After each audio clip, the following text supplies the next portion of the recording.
Do PMDB, candidato, bom dia, obrigado pela presença aqui mais uma vez e parabéns pelo seu resultado indo para o segundo turno.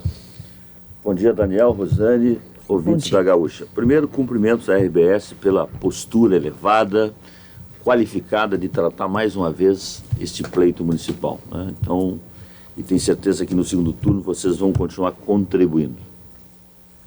Bom, candidato, ontem, na reação do senhor e do candidato Nelson Marquesan, a gente pôde ter uma provinha do que vai ser o segundo turno. Talvez o segundo turno mais disputado das principais capitais brasileiras e com um discurso muito duro, assim, até agressivo em alguns pontos. Como é que o senhor prevê que vai ser esse segundo turno? Daniel, primeiro eu quero agradecer os quase 200 mil eleitores que nos colocaram no segundo turno da eleição. Quero cumprimentar todos os demais eleitores que fizeram uma outra opção que não da nossa candidatura e quero dialogar firmemente com eles, com os que votaram em outras opções e aqueles que deixaram de ir às urnas ou anularam o seu voto. Eu acho que é importante para a nossa cidade, que tem um futuro brilhante. A nossa Porto Alegre é uma cidade que se destaca no cenário nacional e eu quero refletir nesses 15 dias de televisão, rádio e debate, a importância do cidadão fazer a sua escolha. Só para contribuir com o seu raciocínio, ó. Brancos em Porto Alegre, 59.698. Nulos, 75.597. Nulos, 8,88% dos votos. Brancos, 7,01%. Ou seja, pessoas que saíram de casa, foram até o local de votação e protestar. Mais os que não foram, né? Só para complementar, a abstenção foi altíssima. Nós tínhamos 22,51%. Nós tínhamos muita clareza desde a concepção da pré-candidatura e depois da candidatura disso que acabou acontecendo. Só não sabia o tamanho do estrago. Mas as pesquisas que nós fazíamos mostravam exatamente o eleitor não se sentia representado por nenhuma das candidaturas. Eu vou dizer o seguinte, que lá, agora, questão de 30 dias atrás, quando se testava segundo turno, as pessoas não votavam nem num e nem no outro. Dizia, não quero, não. Quer dizer, testava fulano com Beltrano, fulano com ciclano, não votava em ninguém. Então, eu diria que, para mim, não é surpresa. O tamanho disso é que era discutível, né? Quanto ao segundo turno, eu quero dizer o seguinte, eu acho que é uma bela oportunidade que nós vamos ter de confrontarmos, não é, as propostas que a população vai escolher. Da nossa parte, nós vamos fazer uma campanha em alto nível, pensando sempre no cidadão, que é a razão da democracia, a razão da eleição, mostrar o que a prefeitura avançou nos últimos tempos, reconhecer dificuldades. O Brasil está passando dificuldades financeiras enormes, Porto Alegre não é uma ilha, mas nós estamos com nossos serviços regulares, estamos pagando a folha de pagamento, as obras estão andando. Quer dizer, então nós vamos comparar isso, tá, na gestão pública, porque uma coisa é eu chegar para o eleitor e fazer crítica. O que aconteceu nessa eleição? Você tinha um ataque diário do PSOL em relação à candidatura do governo. Tu tinha um ataque ferrenho do PT em relação ao governo. Mas tu tinha um ataque pior ainda daquele que não é, o candidato hoje oponente da eleição. Então você tinha 3 exocet diário nos programas de rádio, TV e depois nos debates.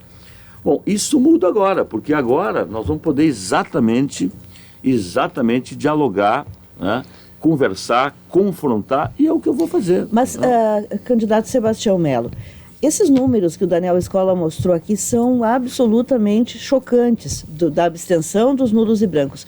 Como o senhor vai fazer para conquistar esse eleitor que entre 9 candidatos não achou uma opção e agora terá que escolher entre 2? Pois é, Rosane, eu acho que vocês, eu e todos nós estamos pensando assim, como sensibilizar esse cidadão? Porque ele tinha 9 opções para sair de casa e 22% não saíram de casa. Então, ele é um eleitor que tende, talvez, repetir essa atitude. Mas eu entendo também que no debater agora, no decorrer da campanha, muito eleitor que não votou, talvez ele não se sinta representado nem por nenhuma das duas candidaturas, mas talvez ele se sente menos representado por uma das candidaturas. E talvez ele diz, nestas condições eu vou sair de casa, porque nesta eu não quero votar. E se eu não quero votar, eu vou fazer a opção por outra. Então, eu acho que esse será uma disputa, tanto da nossa candidatura como do oponente, que vai buscar, primeiro, os votos que votaram em outras candidaturas, e segundo, tentar sensibilizar o eleitor. Agora, eu não reconheço que seja uma tarefa fácil. Agora, no segundo turno, a gente vai poder fazer uma análise mais aprofundada em relação às articulações. O senhor trouxe um partido importante para a sua aliança, que é o PDT. É um partido importante, é o partido do prefeito Fortunati, que lhe deu tempo de TV. Mas o senhor não conseguiu atrair o PP, o Partido Progressista. E talvez esse, não sei se o senhor concorda com isso, talvez esse tenha sido o erro na estratégia de montar aliança. Por que o senhor não conseguiu atrair o PP, que está no governo? Aliás, o líder do governo na Câmara de Vereadores é do PP, né? Que agora está com o Nelson Marquesan. O que houve aí nessa articulação? Primeiro, deixa eu dizer o seguinte, a nossa aliança fez 17 vereadores. Isso é quase a metade da Câmara de Vereadores, então nós teremos aí, além dos vereadores eleitos, dezenas de vereadores suplentes que vão estar conosco, né? Porque a eleição não terminou, ela deu um balanço de hoje, ela recomeça amanhã. O PP, eu acho que tem que analisar o conjunto da obra. Olha para o Brasil, tu vê que o Brasil deu uma guinada para a direita, né? Mas isso também era uma coisa previsível, né? Vocês também enxergavam isso. Então é o seguinte, então o que aconteceu? O PP, nós disputamos internamente a opção pelo PP. Aliás, fizemos 53% dos votos convencionais, empatamos e teria um segundo tempo. Eu entendi que, como dirigente partidário e vice-prefeito, eu não ia estimular o confronto interno. Acabei com o grupo que me apoiou, eles fizeram a opção de apoiar a outra candidatura. Então, eu acho que o PP estava muito dividido em relação a isso, mas fez uma opção e eu tenho que respeitar essa opção. Perfeito. Agora, o que eu acho que nós precisamos discutir é o seguinte... esse negócio de ser oposição só em época de eleição é fácil, né? Eu sou oposição na época de sua eleição e depois eu componho governo. Então, essa discussão ela virá também no segundo turno, ou seja, o PP está no governo, o PP comanda as políticas sociais do governo há 8 anos, né? Então, quando o Marquesan faz uma crítica aos moradores em situação de rua, ele está criticando o Marcelo Soares, está criticando toda a sua equipe, o Kevin Krieg, que foi coordenador da FASC. Quer dizer, mas que negócio é esse, então? Aí vem lá a questão do DEP, faz uma crítica ferrenha ao DEP, quem coordenava o DEP é o PP, quer dizer, que eu tenho muito... Então, veja bem, estas contradições, elas virão nesse debate obrigatoriamente. Mas eu acho que o foco da eleição é o seguinte, é quem apresenta as melhores propostas realizáveis para mudar Porto Alegre na segurança, na saúde pública, no espaço urbano, na questão da regulação fundiária, esses temas que mexem com as nossas vidas. Então, eu acho que é isso que lá, no final, o eleitor vai decidir. Vamos a Brasília. Carolina Baia tem uma pergunta para o candidato Melo. Sim, bom dia, candidato. Parabéns pelo resultado. Bom dia, Carolina. Bom dia. Candidato, o senhor estava falando agora da composição das alianças. O Escola lhe perguntou a respeito do Partido Progressista. Mas eu lhe pergunto a respeito das alianças para o segundo turno. Onde é que o senhor vai buscar os votos desses candidatos que não foram para o segundo turno? Especificamente, o senhor já conversou com o PTB, por exemplo? Vai conversar? Como é que estão essas articulações?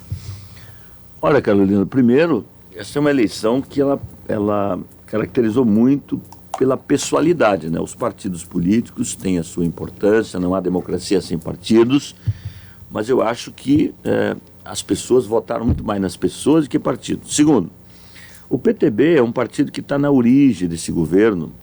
Nós precisamos de remontar 2004. Fogaça concorreu pelo PPS e teve como aliança principal o PTB. Naquela eleição, o PMDB teve uma candidatura que é do nosso, hoje, falecido Mendes Ribeiro Filho, que não foi para o segundo turno. Nós nos somamos. Então, o PTB está no DNA desse projeto. O Maurício fez um belo papel. Eu ontem conversei, cumprimentei ele pelo desempenho, disse a ele que gostaria de ter uma agenda na medida, né, de hoje ou amanhã, conversar com ele, com a direção partidária. Aliás, ele é o presidente municipal. Então, eu vou conversar com o PTB, sim, mas especialmente nós vamos conversar com o cidadão, né, o eleitor que fez uma outra opção e que agora ele é uma nova eleição e ele vai reposicionar dentro dessa nova eleição. Não? Carolina, Rosane. Bom, candidato Sebastião Melo, agora, então, é final de campeonato entre vocês dois. Qual é, na essência, a sua proposta de fazer diferente do que foi feito nesses anos de governo Fogaça e governo Fortunati? Rosane, vocês me conhecem muito bem. Sabe que eu fui um vereador de muitas atitudes, de poucas leis, e posso dizer que tem sido um vice-prefeito de muitas atitudes, com muito diálogo, muita franqueza, muita transparência. Se eu for prefeito de Porto Alegre, eu vou melhorar o serviço da cidade, porque eu estou lá dentro e sei aonde devo mexer. Esses 3, 4 anos de vice-prefeito me deu muita clareza dos parafusos que eu tenho que apertar e dos cadastros dos sapatos que eu tenho que desamarrar. Me cita 3 parafusos desses, porque por exemplo, o cidadão de Porto Alegre sabe onde ele aperta os calos. Por exemplo, né? Licenciamento da cidade. Eu vou mudar radicalmente para poder incentivar o empreendedorismo. Hoje, o empresário em Porto Alegre demora muito tempo para licenciar. Eu vou tirar essa estrutura de 4, 5 lugares e vou botar numa estrutura só e vou dar prazo muito rigoroso para licenciar em Porto Alegre.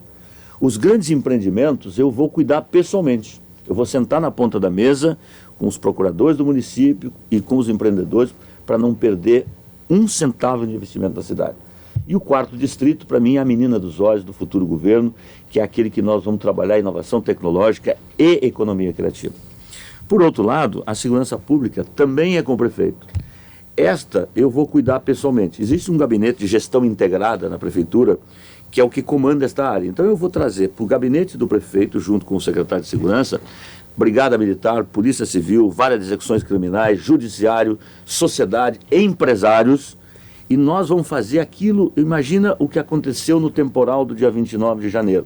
Eu botei todo mundo na mesa e disse, olha, a solução vai sair desta mesa. Então, e vou sentar com o Sartori, vou falar com o presidente Michel Temer, vou conversar, porque sem dinheiro também não há segurança pública. Então, vou dar um passo adiante, e aí tu tem espaços públicos, mais iluminação pública, mais criança na escola, parada segura, o Fundo Municipal de Segurança Pública, que é uma coisa que nós concebemos há muito tempo, o Plano Municipal de Segurança Pública, que vai estudar a vitimização, aonde eu tenho que apertar mais na segurança pública. Então, vou também trabalhar muito esta área, não é? Pois não, Daniel? Não, pode concluir. E a questão da saúde pública, eu quero dizer o seguinte, o SUS foi uma boa concepção para o Brasil. Acontece é que o SUS hoje tem um subfinanciamento que não se sustenta mais. O teto do SUS para Porto Alegre é pequeno, o interior, na alta complexidade, toda ela é atendida aqui. Tem que haver uma repactuação. E o que é que eu posso fazer com esses recursos que estão aí? O Melhor em Casa é um bom programa que permite que o cidadão fique alguns dias no hospital, vai para casa, essa equipe atende. A saúde mental, eu tenho que dar uma qualificada na rede.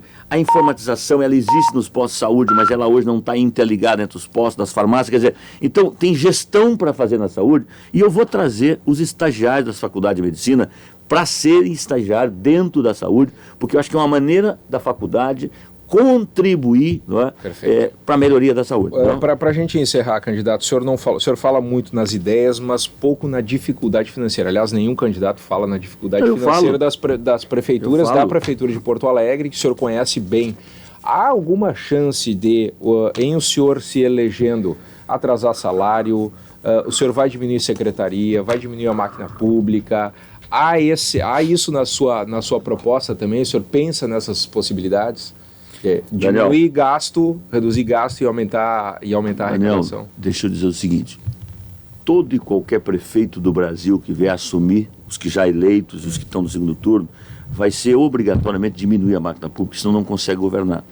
Do ano passado para esse ano, entre o governo federal, os recursos do governo federal e do governo estadual, nós tivemos mais de 90 milhões que não entraram nos cofres da prefeitura. Você vai diminuir a máquina? Vou, no mínimo 30% das secretarias eu vou cortar, eu vou cortar os cargos de comissão e desse dinheiro eu vou contratar os guardas municipais. 30% de secretarias? No mínimo 30%. O que poderia terminar, por exemplo, ou ser fundido na secretaria? Não, veja bem, eu sempre tive clareza de que tem sombreamentos. Vários sombreamentos. Então, se ganhar a eleição, eu tenho ali rapidamente, vou reunir os ativos da prefeitura, a universidade, a sociedade, e nós vamos fazer um governo que funcione melhor do que está aí. E dentro desse funcionamento melhor, eu vou cortar, sim, atividade e meio, e não está na nossa agenda atrasar salário. Aliás, nós temos trabalhado muito para poder pagar o salário, pagar os nossos fornecedores, e cá para nós, Daniel, esse debate também eu quero fazer, porque se coloca que simplesmente reduzir os cargos de comissão, nós vamos reduzir a máquina pública. Não, também vamos reduzir os cargos de comissão, mas é insuficiente para poder melhorar a máquina pública. Tá certo.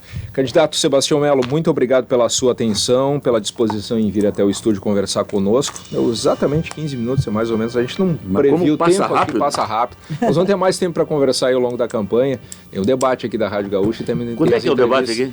Olha, a nossa proposta é fazer ainda nessa semana. Esperamos que tenha um acordo de todas as candidaturas. Da minha parte, está dado o acordo imediatamente. Olha aí, então tá. Hoje de tarde tem uma reunião e nessa semana nós faremos o primeiro debate do segundo turno. Porque quem tem ideias e propostas não pode correr o debate. Não? Muito obrigado pela sua atenção. Boa sorte no segundo turno. 8h32, depois do intervalo, Nelson Marques.